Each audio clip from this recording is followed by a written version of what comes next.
Po. Ora, shtuhet në një gjë, molla, kur do fillojmë emisionin e? Për sa bëhesh gati ti? Po, gati jam, po thujse. Ha? Gati jam, gati. O Vangjel, shkemi në një gjë, molla, kemi kohë po parë. Po, fizikisht, se unë emisionin e ndjek. A, shef her pasere. Po e di që janë 3 herë javë, të martë mërkur të... Nuk i shoh në gjitha. Po i shef në YouTube. I shoh në YouTube. Për YouTube, më the. S'ke kodë të shofër tani, të hapësh televizorin gjithë kohën, e kupton? Dhe është më komode. Me YouTube se zgjedh kohën kur do të shikosh. Po sigurisht. Emisionin simbas natyrës, simbas orës së ditës. Normal, po, fiks. Pa parlamenti shtuhet. Ishe në këtë komisionin e...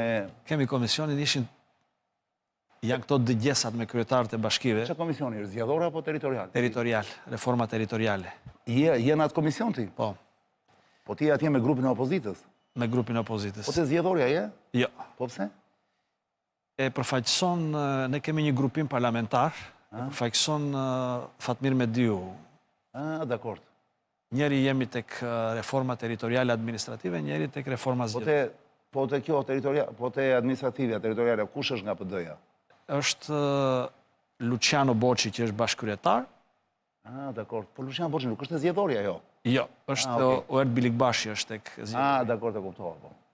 Është Tabaku, është Haxhinasto, është Eno Bozo, 8 nga opozita, 8 nga mazhoranca jemi. Dakord. Të lutem, drejtoj pa kapuçin e mikrofonit tënë. Kë drejtoj? Djathtin, kapuçin. Mikrofonin dulja? Po, kapuçin e mikrofonit tënë, Qani. Ka ikë që djathtin shef. Jo, ndryshe, për brënda. Kthej për brënda? A, mua? Po. Në rregull e kam. Jo, këtë djathtin e ke kështu. Po pse janë të ndryshme, me diferencim? Si të ndryshme? Ti ke mikrofonat të zinj, unë kam mikrofon të bardhë. Pse ndodh kjo? Këtë sa kam këtuar asnjëherë. Letjo, pse kemi ndryshe? Unë kam gjithmonë të zeza dhe i ftuar ishtë kapuçi. Për kapuçin për të fjasim, mikrofoni njësoj është. Kapuçi është kjo pjesa e vjetë mbi mikrofon. A, e kuptova, do me thë? Unë kapuçet atë zinj. Qani? Urdhë Letjo? Se nuk kemi kapuça tjerë të zinj. Po fol që më fort. Se nuk kemi kapuça tjerë të zinj. S'kemi kapuça tjerë të zinj. Munges kapuça është zinj. Munges kapuça është zinj. Ja, shikoni, mësuam dhe këtë. Do të jenë më cilësore. Ka qenë një film Kapuç zinjt. Kapuç zinjt, po. Do të jenë më cilësore. Kapuçonët e zinj ka qenë filmi. Kapuçonët e zinj ka qenë filmi, Letjo. Kapuçonët e zinj. Jo kapuç të zinj, kapuçonët e zinj. Ja më cilësore, thot Vangjeli, Letjo, këto të zinjt nga të bardhat. Punën njësoj e bëjmë, vetëm ngjyra ndryshon. Puna është njësoj, vetëm ngjyra, thot. Po që të ketë munges? Diçka ndodh. Pra du të flasim me zotin Meksi. Jo, s'ka pas dyqanin në stok. Seriozisht e ke? Po. Po ç'është kapitalizëm kështu, më dule? Po, me sa duket kërkesa është më e madhe për të zeza mbaruan. Bu, do filloj misionin e Dios e lam nam. Ue?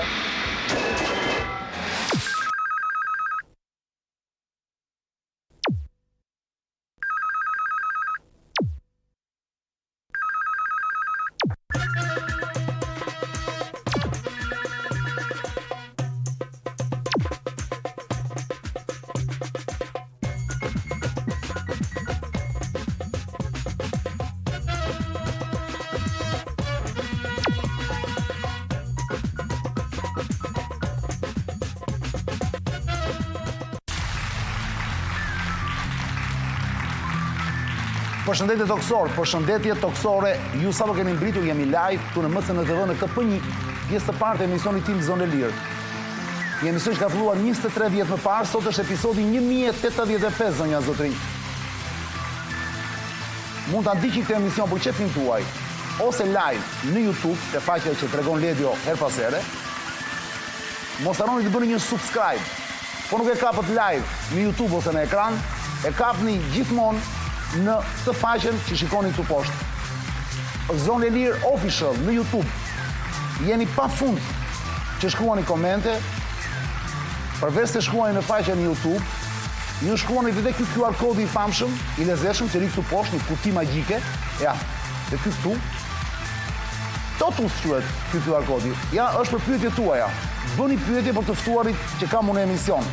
Zonë e Lirë transmetohet çdo të martë të mërkur në MSNTV live dhe në faqen e YouTube-it që ju thash. në orën 10 të darkës, dhe sa të premten në orën 9 të darkës. Bës shumë mirë që erdhën. Me ne sonte në studio Vangjel Dule. Vangjel Dule, mirëmbrëma. Mirëmbrëma, zoti Çani, juve dhe teleshikuesve tuaj, është kënaqësi për mua. Ne jemi miq të vjetër që nga fakulteti, por me sa duket sonte pak më larg, më pëlqeu. që nga shkolla e mesme. Që nga shkolla e mesme, keni drejt, po, që nga shkolla e mesme, po. Por ne sonte, për arsye estetike dhe sepse është më bukur, do i drejtojmë jetën me Zoti, se më tha Zoti Çani pëlqeu shumë. Po, Mund t'ju them dhënë Zoti Dule atëherë. me kënaqësi. Zoti Dule, në fakt sonte ju kam ftuar për të kuptuar pak më shumë se çfarë po ndodh rreth rrotull nesh në politikën e brendshme, po të flasim pak sigurisht edhe për politikën e jashtme. Unë në fakt do doja ta filloja me një pyetje që ka disa ditë që po qarkullon në rrjetet sociale dhe në korridoret mediatike dhe politike. Dhe do t'ju pyes dhe unë. Dhe në fakt e kam bërë me kast, me qëllim, dhe kam vënë zoti Dule si një lloj titulli në një lloj pyetje, në formë titulli në ekran. Ja, le të plasi tani. Plaste le dio, please.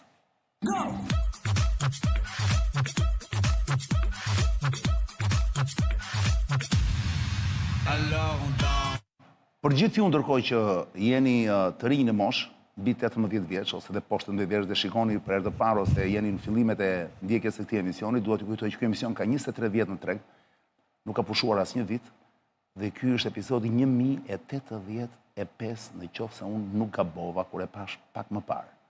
Dhe duhet të kujtoj gjithashtu që zoti Dule, Vangjel Dule, është kryetari i partisë PPD1, partia e Bashkimit Drejtave të Njeriut. Për të drejtat e njeriut. E Bashkimit për të Drejtat e Njeriut, një parti e cila mëton që të përfaqësoj të drejtat e gjithë minoriteteve në Shqipëri dhe jo vetëm atij grek. Apo jo, Vangjel, thash mirë? Edhe një fakt tjetër, po, me që përmendë numrin e emisioneve, është partia e tretë më jetëgjatë parlamentare. Pas Partisë Socialiste dhe Partisë Demokratike, Partia Bashkimi për të Drejtat e Njeriut është partia me një prani të vazhdueshme parlamentare që në vitin 1992. E kryesuar në atë kohë më duket nga Indieri Vasil Melo. Zoti Dule, në fakt, le të fillojmë po humbur kohë, do të jemi rreth 1 orë 60 minuta, ndoshta pak më shumë në këtë emision së bashku. Le t'ja nisim pikërisht nga pyetja që unë kam vënë në ekran, ju e keni dhe ju përballë ekranin, zoti Dule. Aja kanë hequr non gratën Sali Berishës. Është një pyetje në fakt që ka kohë qarkullon. Cila është e vërteta? Keni dëgjuar që do na ndihmonit shumë ne dhe teleshikuesit, nëse na jepni pak dritë rreth faktit është bërë ose jo, se ndoshta atë ju nuk e dini, por çfarë thuhet lidhur me këtë gjë? Pra, cilat janë les enjeux që thon francezët? Një gjë është e sigurt që çfarëdo që mund të thuhet në rrjetet sociale apo në media më tradicionale, është se nuk ka kuptim. Sepse nuk ndodh në administratën amerikane që të rrjedh informacion për një vendim që është duke u ndërmarr pa u komunikuar zyrtarisht. Rrjedhimisht gjithçka është në sferën e supozimeve. Ose një lloj spekulime. Edhe spekulimet. Do ta mësojmë vetëm kur të ketë ndodhi një komunikim zyrtar nga ana e autoriteteve përkatëse amerikane. Por ajo që është me rëndësi, unë i qëndroj rrjedhjeve të informacionit para zgjedhjeve parlamentare të vitit 2025, që nga ana e Departamentit të Shtetit u theksua kur u pyet nëse zoti Berisha mund të vizitonte Shtetet e Bashkuara të Amerikës, u shpreh që është i lirë të vizitoj kur të doj Shtetet e Bashkuara të Amerikës. Kur ka ndodhur kjo? Para zgjedhjeve të 2025-s. Se thuash pas ardhjes administratës Trump në pushtet. Po, patjetër. Me administratën Trump në pushtet. Dhe kjo që sapo më that tani zoti Dule është një deklaratë? Ishte në formën e një informacioni që kishte si burim Departamentin e Shtetit, nuk ishte një deklaratë zyrtare. Dhe ju kush ja u tha këtë gjë? Jo, është një diçka e njohur publikisht.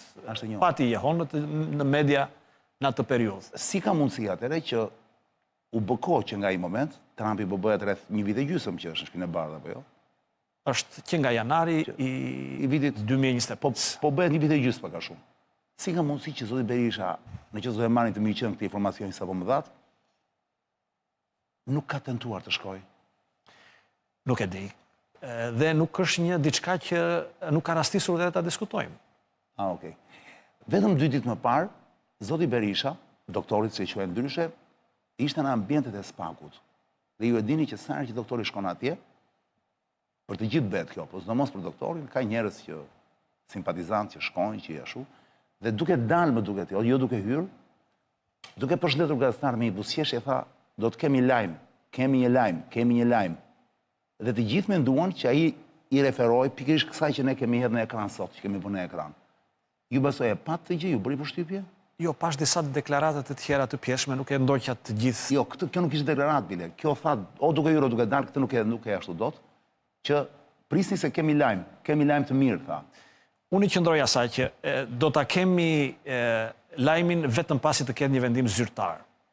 Ose, ndoshta zoti Berisha, që është drejt për së drejti i interesuar, ndoshta di diçka më tepër nga burimi. Pikërisht pa. Ai mund të di diçka? Besoj se mund ta ketë mundësinë. Zoti Dule, disa zyrtarëve të lartë, ose ish zyrtarëve, në Amerikën Latine, por edhe këtu në Ballkan, si për shembull zoti Dodik. Po, në Bosnjë Hercegovinë, në Republika Srpska, ju hoq non grata. Ai ishte i sankcionuar nga Departamenti Thesarit, të fakt. Zoti Berisha është nga Departamenti i Shtetit. Kjo do të thotë që në fakt kjo i bie ndesh argumenteve që përdorin shumë njerëz në media dhe kundërshtar të Berishës, cilë thonë në momentin që të vihet një non grata është shumë e vështirë për ta hequr. Kemi fakti që është hequr. Ju cilën hipotezë besoni? Unë dëshiroj që të qëndrojmë disa fakteve. Pikërisht pa. Praktike. Zoti Berisha është në kontakt në kuadrin e partive organizatës botërore të forcave të djathta dhe të qendrës së djathtë, ku bëjnë pjesë edhe republikanët amerikanë, zoti Berisha ka qenë i pranishëm në aktivitetet e tyre, duke pasur edhe kontakte me përfaqësues të Partisë Republikane. Nga ana tjetër kemi pasur deklarata prej tyre, si edhe partive popullore evropiane, të cilat mbështesin kauzën e Partisë Demokratike me në krye zotin Berisha në Shqipëri dhe të gjithë opozitës, me çështje që kanë të bëjnë me realitetin në vendin tonë. Si që është dënimi me forcë i korupcionit, i krimit organizuar, i trafikjeve të narkotikëve dhe kështu me radhë. Pra, rëndësi më shumë ka aktiviteti dhe veprimet praktike se sa një akt formal që unë besoj se nuk ka rëndësi nëse vjen 2 muaj më përpara apo 2 muaj më mbrapa, sepse Bosnja është tjetër realitet politik, ekuilibrat janë shumë të brishta, zhvillimet muajt dhe vitet e fundit ka qenë shumë të rrezikshme dhe duhen ndërhyrje imediate për të garantuar stabilitetin e atij entiteti që përbëhet nga 3 palë të ndryshme me ekuilibra tradicionalisht dhe historikisht shumë delikate. Ju mendoni zoti Dule që Berisha po e ka kaq të vështirë të vinë në pushtet sepse është non grata, apo dhe po t'ja heqë non grata ai prapë do të ketë vështirë të vinë në pushtet? Nuk është se e ka zoti Berisha të vështirë të vinë në pushtet. Sepse të mos harojmë se dëgjoj argumenta nga më të ndryshmet në lidhje me zotin Berisha, me opozitën. Ky është një objektiv ndër më prioritarët e autokracisë që të përhap lajme dhe argumente në dukje bindëse dhe objektive, po që në fakt nuk janë të tilla. Dhe cili është qëllimi? Është dekurajimi i qytetarëve për të mbështetur këtë alternativë. Po zgjedhjet kanë treguar fiks të kundërtën. Po, t'ju them shembullin që është i prekshëm. Për Berisha kanë planë gjithmonë, ëh? A nuk ka qenë Lulzim Basha kryetari i Partisë Demokratike për 8 vjet?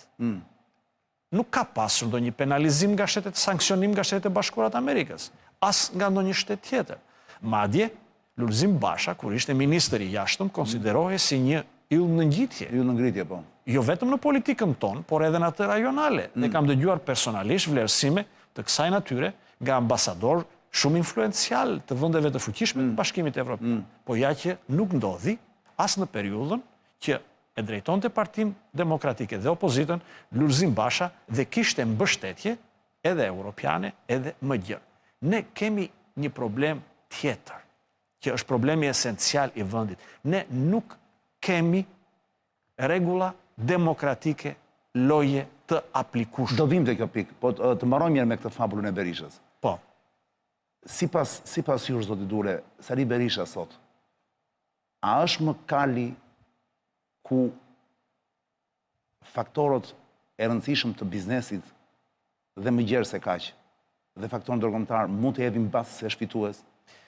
Juve Më fani që e krasoj, ju kërkojnë ndjes, jo vetëm ju kërkojnë juve, do të thotë kërkojnë ndjes, por kur them kali është një kompliment. Jo, kali betejës është Kali betejës, shprehje, nuk pikërisht. ka asnjë insinuat negative. Në këtë rast unë referova kuajve të cilët në Shqipëri nuk është ajo, nuk ekziston ajo, po të cilët ku shkojnë për shembull elita e qytetit dhe shikojnë garën. Hipodromi. Edhe hipodromi, vend e base, në këtë kuptim e përdora. Biles ekziston një shprehje që një njeri i zakonshëm kishte vajtur në hipodrom bile, kishte vënë edhe një shumë parash në bastet për një kal të caktuar. Po, i humbi dhe i thot shokut i tij, zotëri, tha, je në vend të gabuar.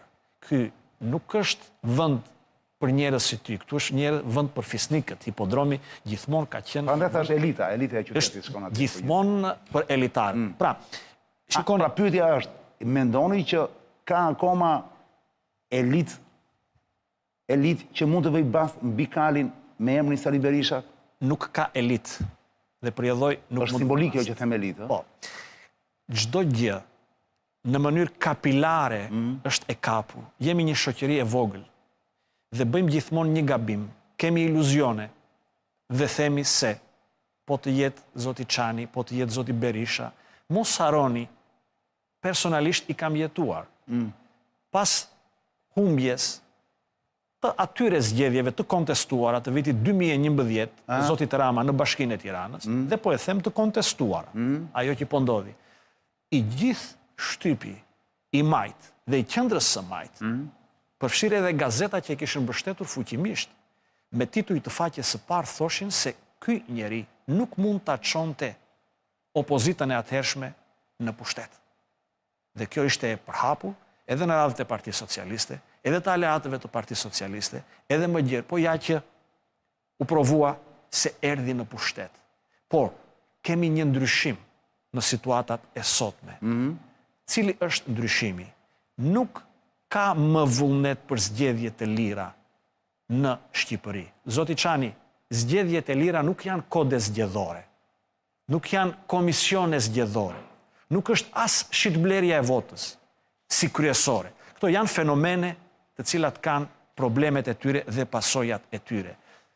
Thelbi zgjedhjeve të lira qëndron në bindje, në vullnet. A kanë të gjitha palët bindje dhe vullnet për zgjedhjet e lira? Zoti Rama nuk u beson zgjedhjeve të lira. Zoti Rama nuk është i përgatitur për një humbje.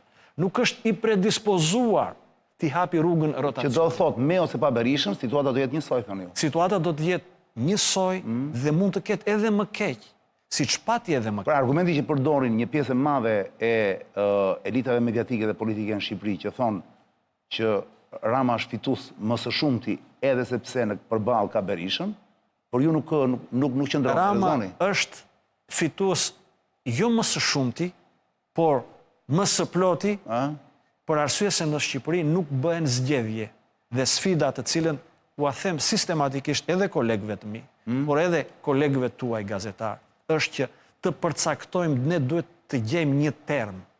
Qa është ajo që po ndodh në vendin ton, që në vendet e tjera quhet zgjedhje? Do vim atje.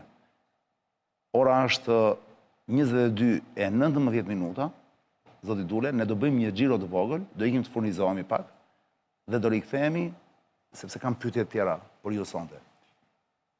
Bëjmë një xhiro radio, furnizohemi urgjent sepse është momenti. Dhe ju e dini, miq, ne nuk nisemi, nuk furnizohemi kot, ecim në rrugë, shohim që po mbaron karburanti dhe bam futemi kudo që na dal përpara, një stacion karburant. Jo. Ne shkojmë me kast. Ja, shikoni se ku shkojmë. ESP Oil quhet. Ka dhe një logo shumë interesante, bie në sy me njerë. Është e bardhë e kuqe dhe dallohet me njerë. ESP Oil. Do thoni ju, po pse Arjan? Se ky është i vetëm karburant që ti mund të shkosh dhe benzina ose nafta që merr atje është e pastër kristal 100% e vërtet. Ju e dini, në piramidën e mashtrimit në Shqipëri Ka shumë pak pika të bardha që ekzistojnë. Shumë pak pika ku kapitalizmi është i ndershëm. SPO-ili është një nga këto. Më besoni për këtë. Performancë motori, merr frym mushkëritë e motorit. Ndaj ju them gjithmonë, mos fusni asnjëherë çdo lloj zorre që ju del përpara rastësisht në rrugë. Do shkoni me kast. E keni gjithandej SPO-ilin në Tiranë. Rrugë Kavajës, blok, gjithandej. Kur dini nga Tirana, do ju dali patjetër. Dëgjoni mua, nëse jeni njerëz që e kaloni ditën më shumë makinë se në shtëpi, shërbeni makinës tuaj. Është the fuel of champions SPO-ili. Bravo Said. Partner shumë i vjetër i emisionit Zonë e Lirë. Bravo Said, je i papar. Rikthehemi në studio me zotin Vangel Dule, zotrin kryetari i PPD-njës,